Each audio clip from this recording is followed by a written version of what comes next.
Cutler Queen. And I'm just a simple farmer. You're a deserter. What's up, Meta Nerds? This video is going to explain the role of what might be the most classified unit in the Grand Army of the Republic.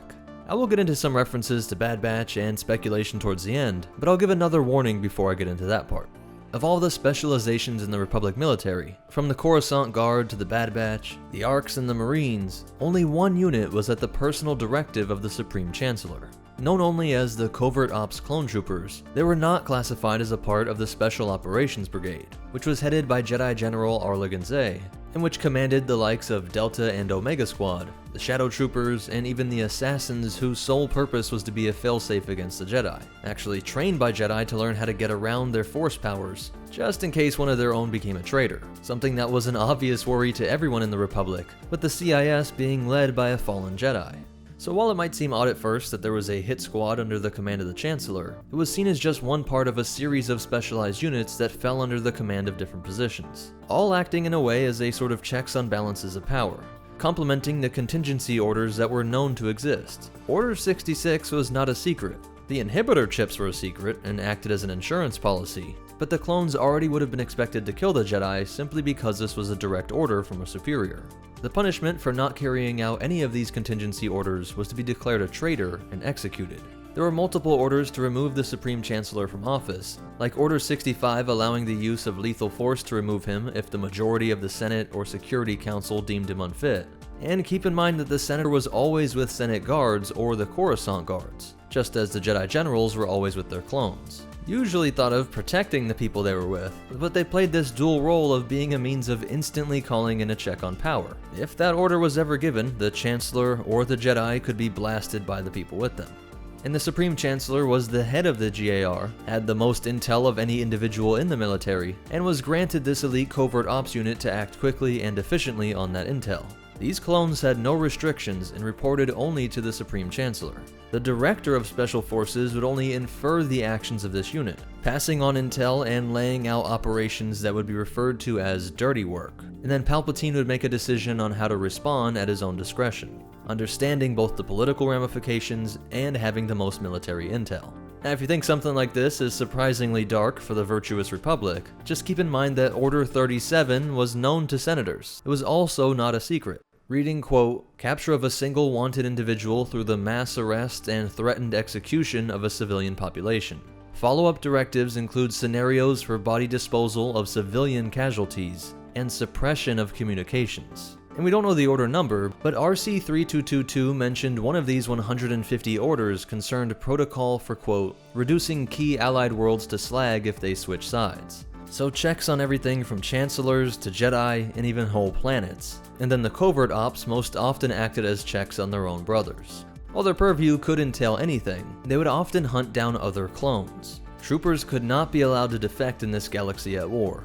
Ostensibly, the reason would be to prevent any intel from falling into separatist hands. Whether they were willing traitors wanting to hurt the Republic like Slick working with Ventress, or even if it was against their own will, with technologies existing to force the clone to become a tool for the CIS, like we saw with Echo being attached to a supercomputer to counter Republic tactics. Any clone not accounted for was a potential massive threat to the entire GAR. These covert ops troops were in some ways the precursors to the Death Troopers, with specialized but still mostly classified enhancements that made them both more physically apt, but also psychologically more capable of carrying out ops that were expected to be too difficult for standard troopers. These hit squads were doing things that were considered, quote, questionable and unethical, though they were not bred for this specialized role like clone commanders were. Rather, as Wallen Val, one of Jango's Quaivaldar Mandalorians that trained the clones, noted about one squad, quote, they were just ordinary troopers who'd shown a bit of promise for dirty work, selected from the ranks to backfill some of the roles that would have otherwise fallen to Republic commando squads. So showing exceptional ruthlessness and a lack of conscience could get you promoted to Palpatine's hit squad.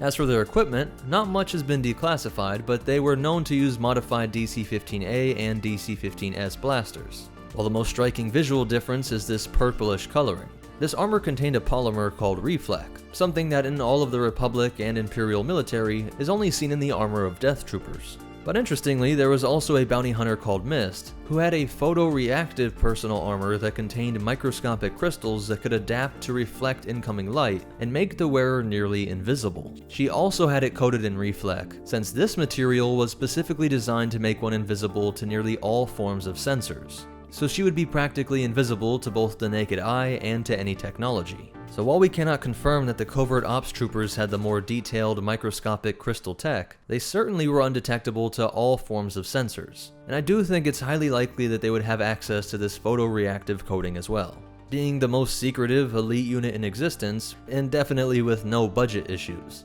And there are also things like the Sinrich optical dephaser used by Rook, and the holographic disguise matrix, aka the shadow hologram. So this tech was definitely available and almost required for the Republic to carry out these unethical missions, killing their own clones and even civilians if need be. Why would you not use this visual cloaking alongside the reflect? You get to decide who eyewitness accounts blame, and also because of the reflect, no droid would be able to detect them. Because of all of these high-tech stealth solutions, none of their missions were ever revealed to the public.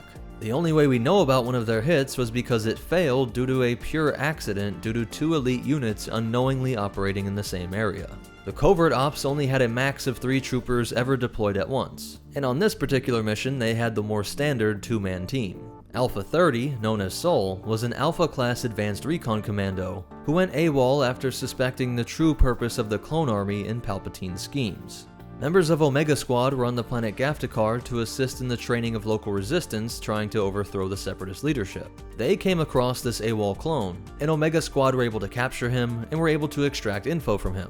But they actually agreed with his argument for freedom and let this AWOL clone go, who promptly fled off-world. Republic Commando RC-1136, aka Darman, personally trained by Jango's second-in-command Cal Scarata, would then return to Alpha 30's hideout.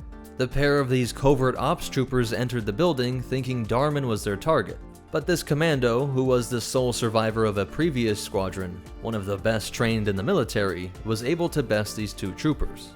Even this elite trooper Darman and the rest of Omega Squad had no clue about the existence of these oddly armed and armored clones. They were outraged and confused how there could be this overlap in area of operation, and deeply disturbed that there was a secret hit squad that was sent out to kill other clones, making them believe even more in Sol's claims against Palpatine. Now I want to turn to the events of this first Bad Batch episode. Spoilers and speculation are incoming.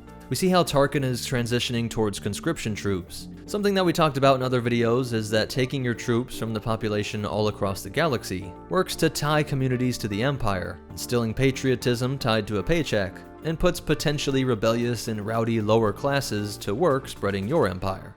And as Tarkin highlighted in this episode, it was also cheaper than clones. The stormtroopers were certainly less skilled, and this is why we see Tarkin making sure that he develops an elite special forces branch as well, inspecting Bad Batch, only to be disappointed that they were mostly traitors, with the exception of Crosshair. After Crosshair's inhibitor chip was enhanced, we see him donning armor that looks to be a precursor of the Death Troopers. The Death Troopers would become elite bodyguards, but also reflect-coded hit squads used to tie up loose ends in the Empire, much like the previous Covert Ops troops. I think this story could evolve to see Crosshair heading up the elite forces birthed to track down and eliminate Bad Batch, as well as other clone deserters like Cut, and of course the Jedi survivors. So let me know what you think of this and the potential adaptation of this Legends idea into the new canon. I think this is a perfect time to cover these troopers, as I really do expect that if we're going to be exploring this Imperial transition era, we'll see Crosshair or someone else developing out a hit squad type unit. As for the behind the scenes facts, the Covert Ops were first introduced in the novel Republic Commando True Colors, and mentioned in Order 66, a Republic Commando novel. The idea is based on real-world death squads used by tons of current governments, and with the US specifically there is the Disposition Matrix, aka the Kill List, with targets being eliminated by special forces or more often by drone strikes. And this idea of a ruler having a small elite force to carry out hits quickly and efficiently is one of the oldest and most consistent in history.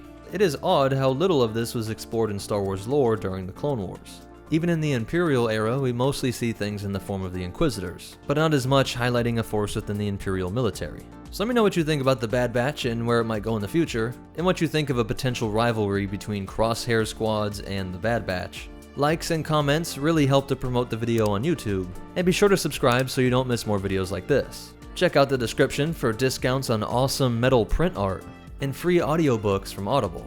And special shout out to our supporters over on Patreon, especially our $25 tier supporters, Chris Garcia, Cas Costello, Seraph Diaz, C7 Go, Matthew Beltrami, and Bill Payne. But most important of all, remember, be careful what you say about the Emperor. You never know if there's an invisible, undetectable hit squad in your room with a DC-15. And the Force will be with you, always.